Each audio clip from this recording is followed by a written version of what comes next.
How are we looking now?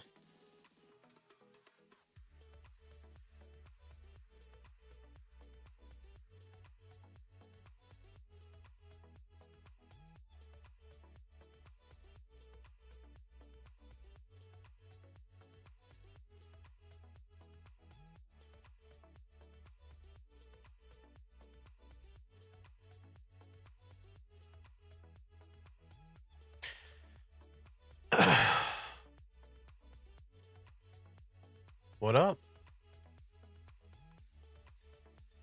Do we need to turn this down? Maybe just a touch?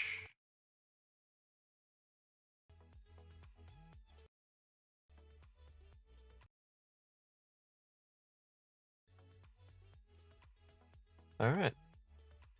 Well, what up? It is March 17th, 2025. We're live with another FEPO for entertainment purposes only. Hope you guys had a great weekend. I know I did. I am now officially 34. You gotta, if you watched on Friday, you gotta see the last time I was on the internet at 33. So today, a 1 minute recap. What happened? Absolutely, we finally got absolutely no news, and it was everything we dreamed it could be. Just a great overall day. We got pretty dang high at the peak at 569. As always, that last 30 minutes came in, sold off a little bit down to 567, closed at 567.05, somewhere in there. Let's see what it looks like on Robinhood here. Yeah, 566, 567. We're in the extended hours right now. So let's see. That's gotta be the end of the day. Yeah. 566.74. Not bad. Yeah. Finally. We're done.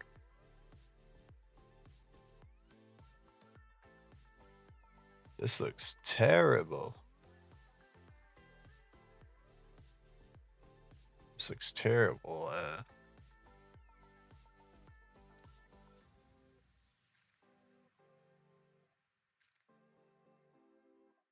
Either way. So yeah, that's the 1 minute review. The 2 minute weekly recap. Nothing like I said, finally we got no news. So finally there's nothing going on. No news is phenomenal news. Everything works out great right now.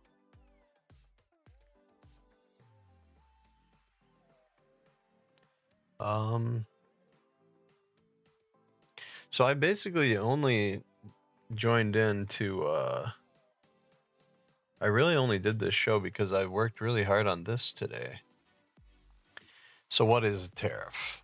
Very relevant to today's modern economic times, which prior to 2018 probably wasn't a tariff was not very relevant. It was kind of out of the vocabulary, but now it's more relevant than ever. So a tariff, simply put, is a tax placed on imports and exports by a governing body. The origins of a tariff are vaguely debatable, not really, but the first instance we see of a tariff was in Athens. The port of Piraeus enforced a levy on grains that came into the country to raise taxes for the Athenian government. However, it wasn't called a tariff at the time. It was just the first time in history we see taxes on imported goods. The next time we see tariffs in world history is the Tariff Act of 1789 by the United States. After ratifying the U.S. Constitution, so after we created the United States government, the second bill after the Constitution was put into place, technically the first law of the land was the Tariff Act of 1789. This made it so that the U.S. federal government could collect money instead of having to beg the states for money and it placed a 5% import tariff on all goods coming into the United States. Then shortly after that passing, the Anglo-American War, which was just a secondary war with Britain again, the tariffs went from 12.5% to 25% on all imported goods. After those, so that was in 1812, and then after that war in 1816, American manufacturers said, "We like these tariffs; they're really helping us out." They basically doubled down on them, and the average tariff becomes 35%.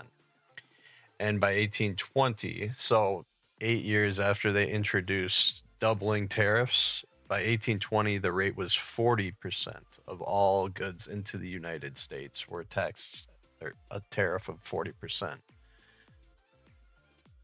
My head is in the way of all my great memes. There we go. Stonks. That's the founding fathers. That's a legitimate picture. This is a legitimate picture of the founding fathers creating tariffs. And then I have to go back.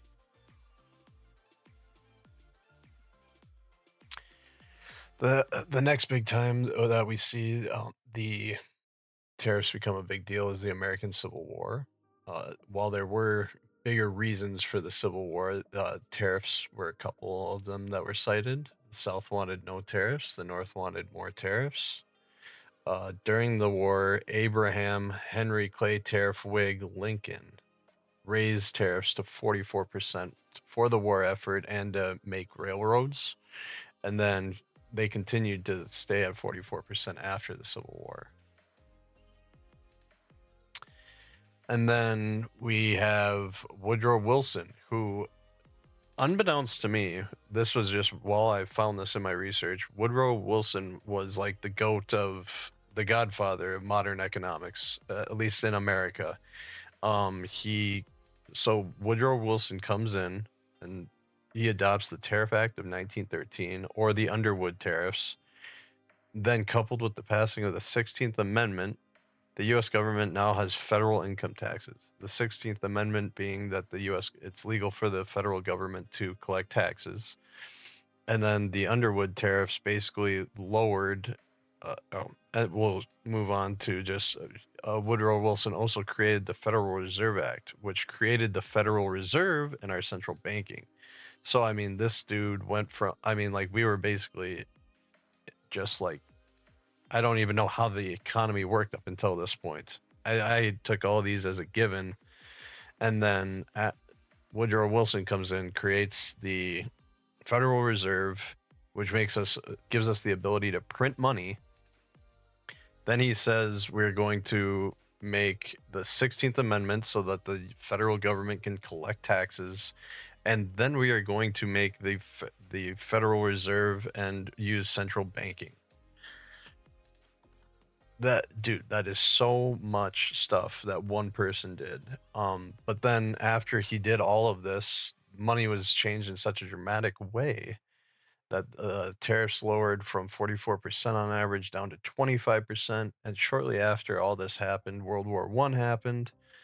And whenever there's a world war amongst, the world, tariffs are kind of not really useful because nobody's really shipping anything to you anyway.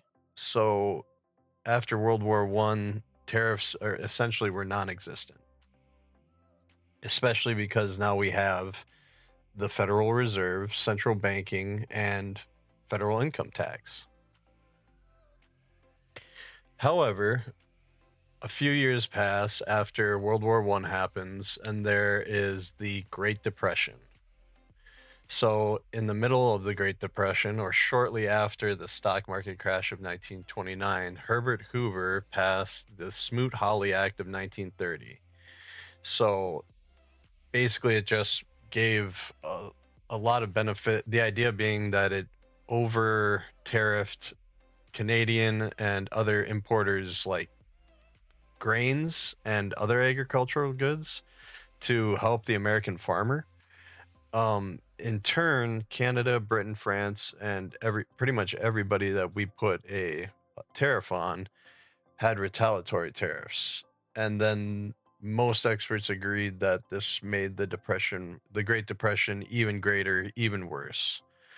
And then thinking that the tariffs didn't work because of how long it took for the act to become law, the United States Congress passed the Reciprocal Tariff Act of 1934, which let the president negotiate tariffs with other countries. So this would be like, this kind of set a precedent of you need you can let the president negotiate on your behalf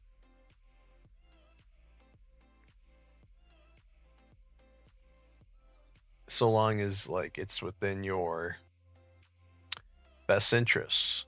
So they basically let the president do all their tariff negotiating for a number of years, next 20 years roughly. Ooh.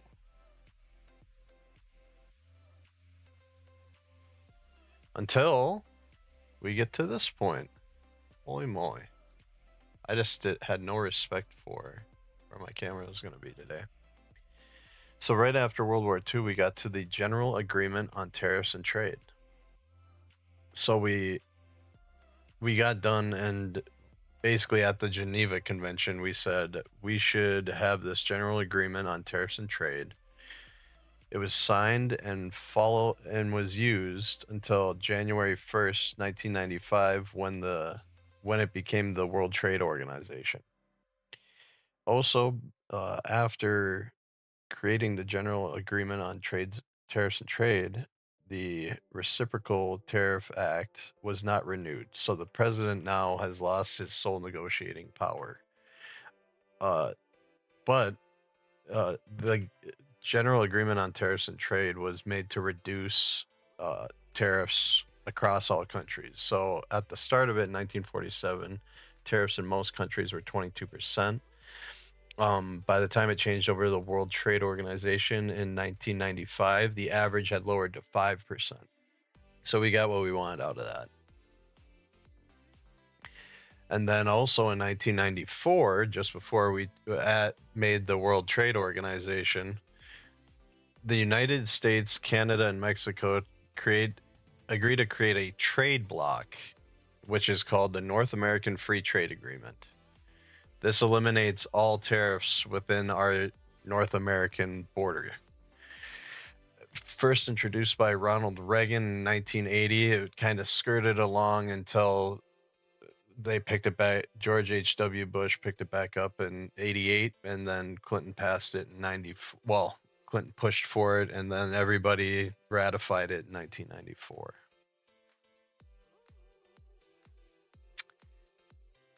And then we get to our modern age tariffs. And I actually just Googled it, and this is the first image that comes up when you just Google Donald Trump.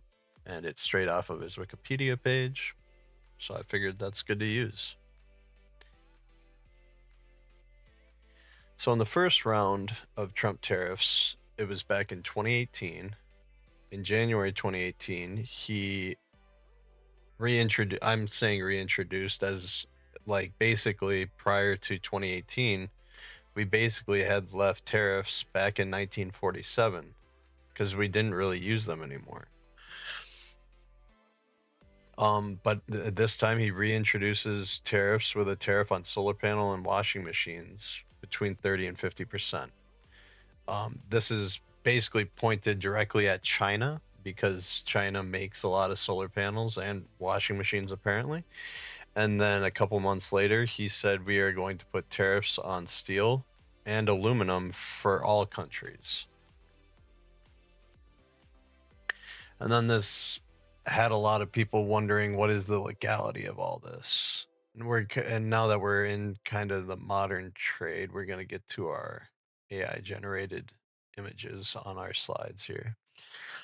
But what's the legality of just one dude pronouncing these? Well, there was the precedent that they had already made, and now they have looked into it, and as far as making 2018 legitimate, They said the Trace Act of 1974 and the International Emergency Economic Powers Act, both of those acts say that negotiating tariffs are a matter of national security, and it gives the president authority to raise tariffs without limits.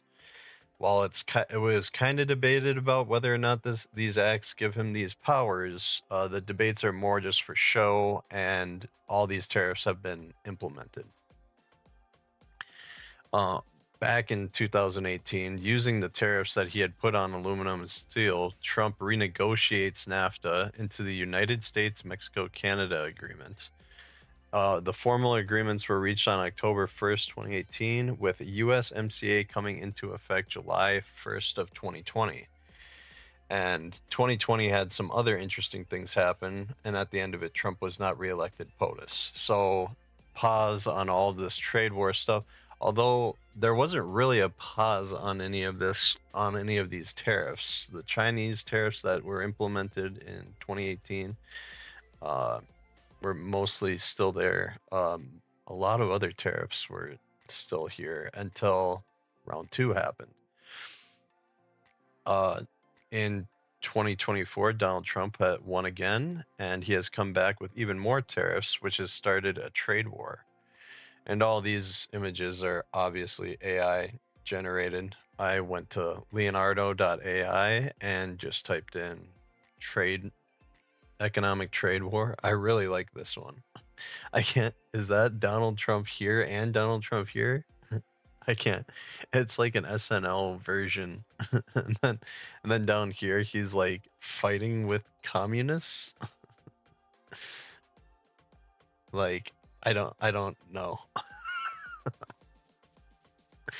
But I actually really do like this one. I feel like all these people are actually involved in this somehow. But also I feel like besides Donald Trump, everyone could also just be easily made up. I don't know.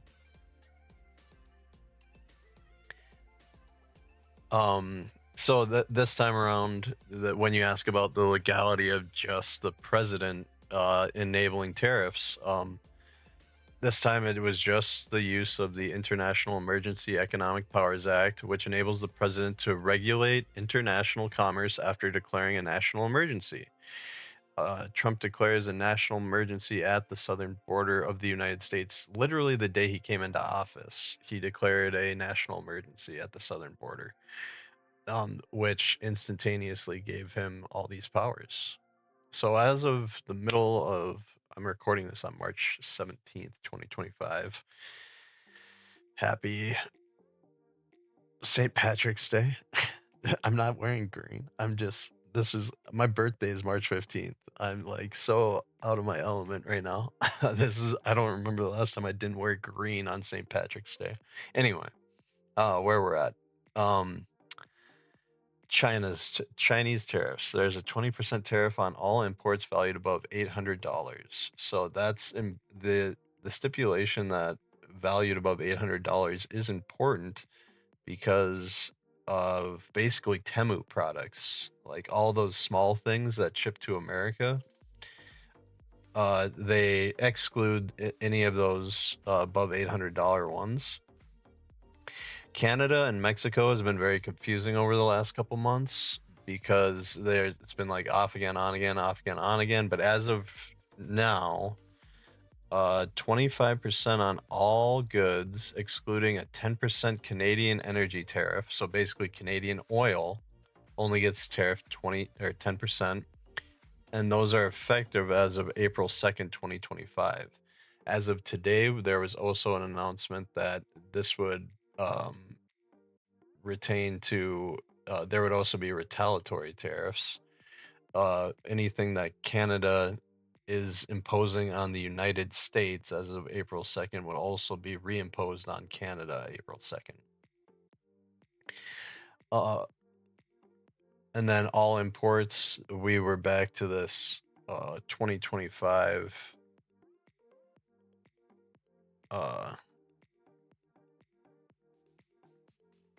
we were back to this 2025 25% tariff on steel and aluminum. That was effective as of March 12th. And then these are my cute little things that I based all this off on. So yeah, that's the history of tariffs and how we got here.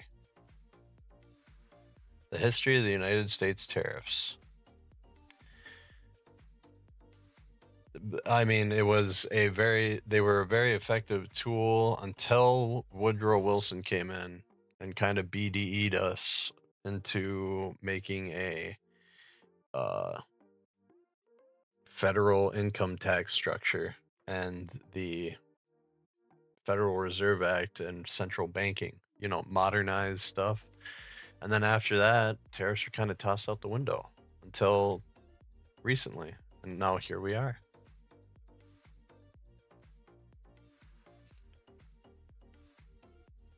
And then later this week, we're going to talk about, for entertainment purposes only, we're going to talk about EVs. And we're also going to talk about oil and how oil works with another similar presentation here. Um,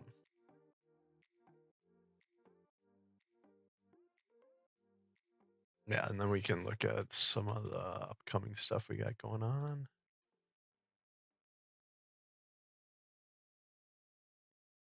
All right. This already happened today. Yeah, none of this was very important.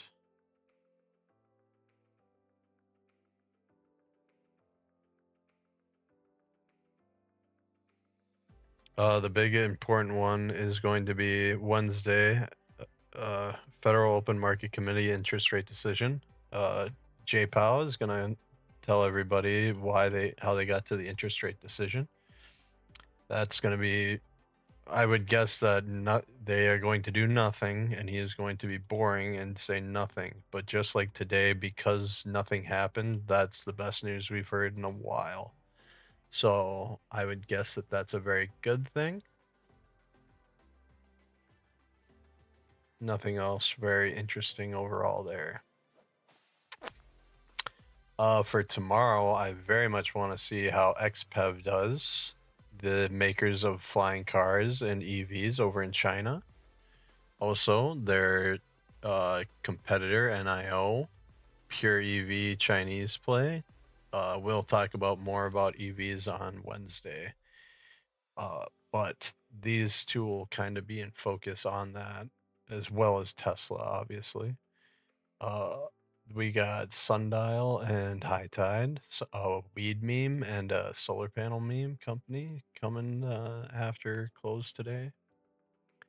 Let's see here. Oh,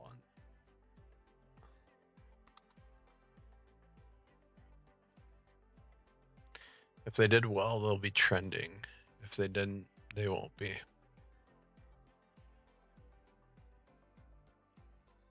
High Tide, they didn't do well.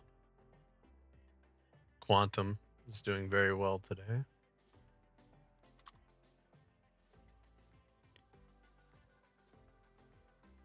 Okay, so High Tide missed after hours. Weed always misses. They're all too high to function. I love this little thing so much. Can't wait to make more.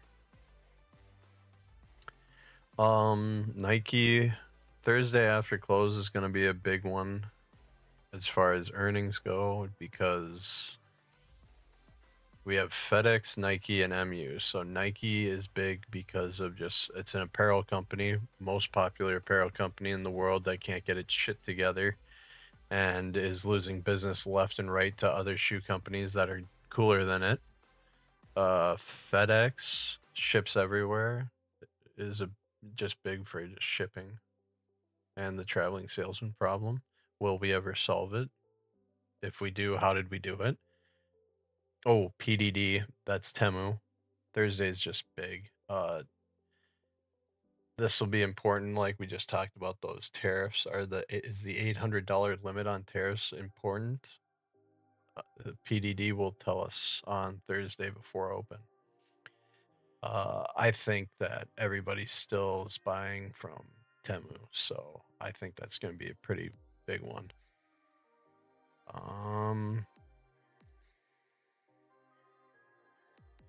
Yeah, other ones I think were pretty. Yeah, that makes sense to me. Yeah, we're just waiting and seeing for our entertainment purposes.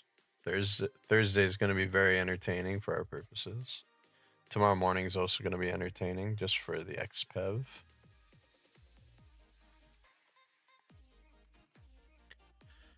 Yeah.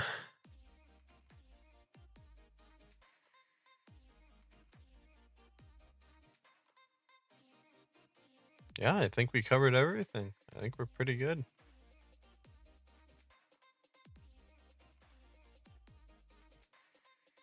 Well, we'll see you Wednesday for another FEPO.